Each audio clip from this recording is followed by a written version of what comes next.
भक्ति कोश की लोहड़ी स्पेशल वीडियो में आप सबका फिर से स्वागत है। लोहड़ी पर्व आनंद और खुशियों का प्रतीक है। लोहड़ी का पर्व हर साल 13 जनवरी को मनाया जाता है। ये पर्व मकर संक्रांति के एक दिन पहले मनाया जाता है।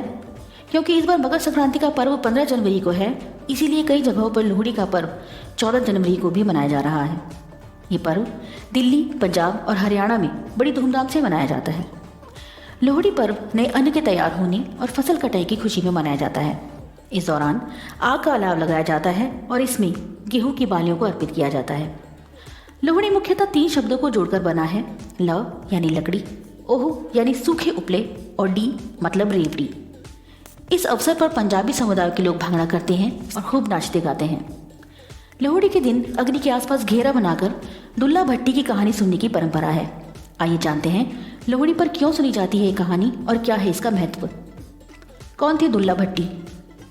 लोहड़ी का संबंध कई ऐतिहासिक कहानियों के साथ जोड़ा जाता है, पर इससे जुड़ी प्रमुख लोक कथा दुल्ला भट्टी की है, जो मुगलों के समय का बहादुर योद्धा था, जिसने मुगलों के बढ़ते जुल्म के खिलाफ कदम उठाया। कहा जाता है कि एक ब्राह्मण की 2 लड़कियां सुंदरी और मुंदरी के साथ इलाके का मुगल शासक जबरन शादी करना चाहता था, पर उन दोनों लड़कियों की सगाई पहले से ही कहीं और तय थी। परंतु मुगल शासक के डर से उन लड़कियों के ससुराल वाले शादी के लिए तैयार नहीं हो पा रहे थे। इस मुसीबत की घड़ी में दुल्ला भट्टी ने ब्राह्मण की मदद की और लड़के वालों को मनाकर एक जंगल में आग जलाकर सुंदरी एवं मुंदरी का विवाह करवाया। दुल्ला भट्टी ने खुद ही उन दोनों का कन्यादान भी किया। कहावत है कि दुल्ला भट्टी ने शगुन के रूप में उन दोनों को शक्कर दी थी। तब से दुल्ला भट्टी को एक योद्धा की उपाधि दी गई। दुल्ला भट्टी की जुल्म के खिलाफ मानवता की सेवा को आज भी लोग याद करते हैं और उस रात को लोहड़ी के रूप में सत्य और साहस की जुल्म पर जीत के तौर पर मनाते हैं।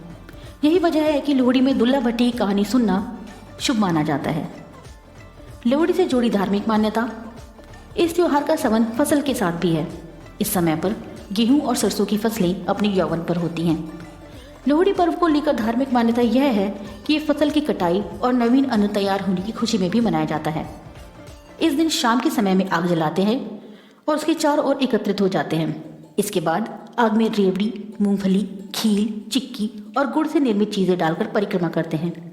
साथ ही गीत गाए जाते हैं और दुल्ला भट्टी की कहानी भी सुनी जाती है। लोहड़ी के पवित्र आग में तिल डालने के बाद बड़े बुजुर्गों से आशीर्वाद लिया जाता है। लोहड़ी में गीतों का बड़ा महत्व है।